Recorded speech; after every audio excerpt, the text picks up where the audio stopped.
হামলা চালাইতেছে জামাত শিবির। ইতিমধ্যে ভবিষ্যৎ পাইলট প্রশাসন জামাত শিবির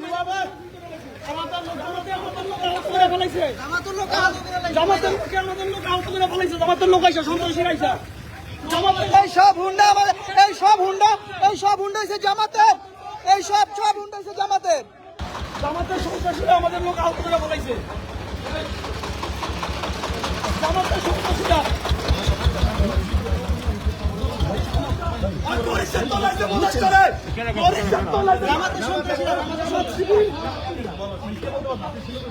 এখানে প্রথমে আমাদের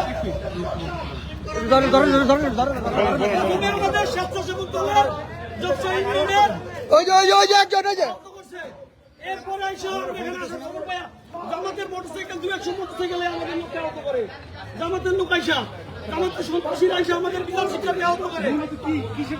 আমাদের লোক এখান দিয়ে ভোট চাইতেছে, বলতেছে তোরা সন্ত্রাসী চাঁদাবাজি, তোরা ভোট চাস কেন? এরপরে আমাদের অন্য নেতাকর্মী আসার পরে একে একে আমাদের 8 থেকে 10 জন লোককে ওরা আহত করে মাথা মাথায় পিটান দেয়।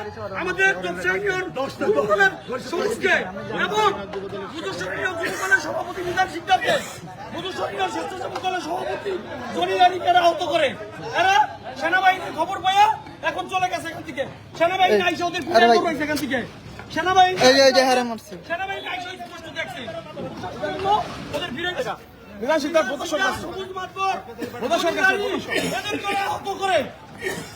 ওরা 100 মতো মোটরসাইকেল নিয়ে আসে, 100 মতো মোটরসাইকেল নিয়ে এসে আমরা সেনা ক্যাম্পে খবর দেই।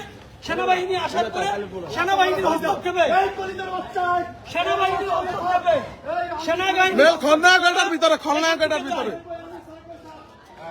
হস্তক্ষেপে সেনাবাহিনীর হস্তক্ষেপে ওরা এখান থেকে পালায়ন করে। আমাদের বিএনপির 3 জন নেতা এখানে আহত।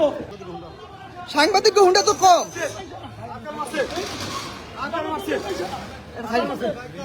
ওই যে ওরা নিয়ে গেছে, ওই যে হসপিটাল নিয়ে যেতেছে।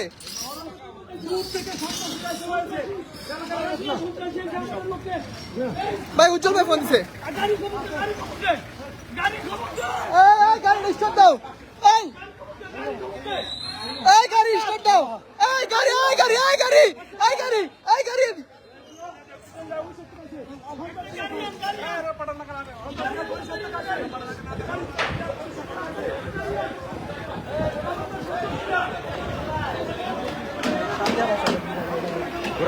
বাসা দেন, ওই দিক দিয়ে রাস্তা আছে কি গাড়িতে গেলেন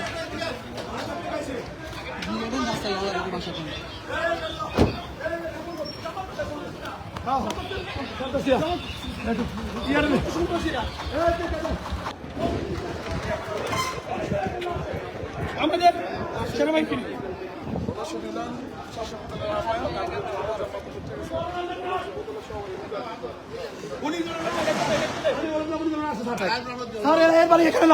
এর বাড়ি এখানে না স্যার। তাহলে এই লোক এই সময় কেন আসছে? উনি এই জায়গা থেকে হঠাৎ করে কেন আসছে এই জায়গায়? এখানে তো লাশ, উনি এখানে তো লাশ, উনি কেন উনি এত বড় সন্ত্রাস।